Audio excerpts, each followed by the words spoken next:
This is my Oumers chain checker tool. This tool measures the wear, tear, and stretch of any given chain. I like to use the analogy of an elastic headband. Over time, they stretch out.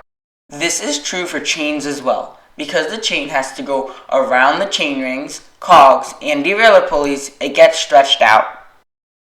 Now that we know why we need to use it, we must go over how to use it. There are 6 pegs on this tool, 3 on each side, that go in between the bearings of the chain. The pair of pegs go in first. They should automatically fit no matter the chain wear. Then try putting the longer peg in. If it fits, replace the chain because it's stretched. If it doesn't, the chain is good. Now there are 2 sides to the checker, the 0.75 side and the 1.0 side. This measures how much the chain stretches.